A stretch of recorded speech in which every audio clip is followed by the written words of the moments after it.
Саламатсыздар ма? Бүгінгі сабағымыздың тақырыбы өнертабыс пен жаңашылдық. Ал грамматикалық тақырыбымыз шартты мәнді сөйлемдер, олардың шақ бойынша түрленістері. Қазіргі заман өнертабыстары. Кез келген елдің экономикасын дамыту үшін ғылым мен техниканы жетілдіру қажет. Әлем тез өзгереді, өнеркәсіптің дамуы да өзгеріп тұрады. Өнертабыс дегеніміз бұрынғыдай күрделі дүние емес, пайдалы және қарапайым өнертабыстар күнделікті өмірімізді жеңілдетіп жақсартады. Мысалға айтсақ, автокөліктер, кір жуғыш машиналар біздің өмірімізді жеңілдетті. Микроскоптар, компьютерлер ой өрісті, білімді кеңейтеді. Теле, радио жаңалықтардан хабар етеді. Және тағы да басқалары өте көп. Әдетте өнертабыстарды адамдар бір нәрсені жеңілдету немесе бір нәрсені ыңғайлату үшін жасайды. Адамзат көптеген дүниелер үшін өнертапқыштарға қарыздар. Өйткені біз ойлап тапқан заттарды күнделікті өмірде пайдаланамыз. Елизаров аппаратын ортопед хирург Гаврил Елизаров жасаған, Калашников автоматын Михаил Калашников жасаған, Мартин пешін Пьер Мартин, Морзе әліппесін Сэмюэль Морзе, саксофонды Адольф Сакс ойлап тапқан. Және тағы да басқалар өте көп.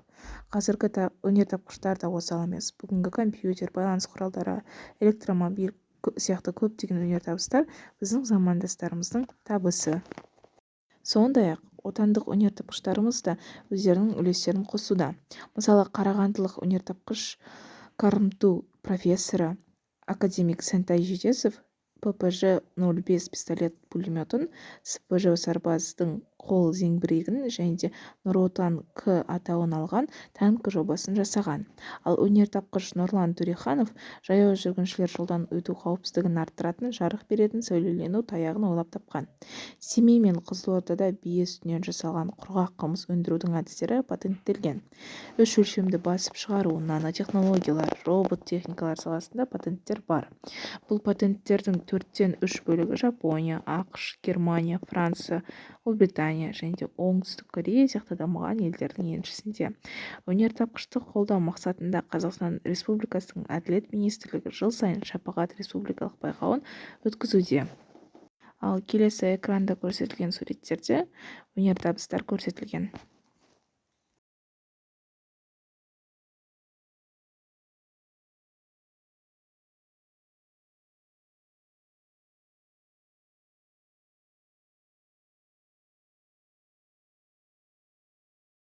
Жаңа айтып өткеніміздей, грамматикалық тақырып шарт мәнді сөйлемдер, олардың шақ бойынша түрленістері. Етістік ғанда, генде, қанда, кенде тіркестері арқылы жасалуы, атауыштық қатынас және хабар жеткізу мағынасы, құрмалас сөйлемнің айтылуындағы дауыс ырғағы. Ал шарт мәнді сөйлем дегеніміз шартты рай етістіктің түбіріне са се жұрнағының бір тұлғасының жалғанып жүктелу арқылы жасалады. Шартты бағыныңқылы сөйлемнің бағыңқы сөйлемі басыңқы сөйлемдегі істің шарты болып келеді. Сұраулары қайтсе, не етсе, қайткенде, не еткенде, қайтпей, не етпей, қайтпейінше, не етпейінше. Етістіктің шартты рай түрінен болады. Мысалы, қар жауса, балалар қуанады. Етістіктің болымсыз түріне иынша, иінше, жұрнағы жалғануы арқылы, мысалы, жаңа жұмысшыларға техника қауіпсіздігін ұғындырмайынша, шахтаға жіберуге тыйым салған.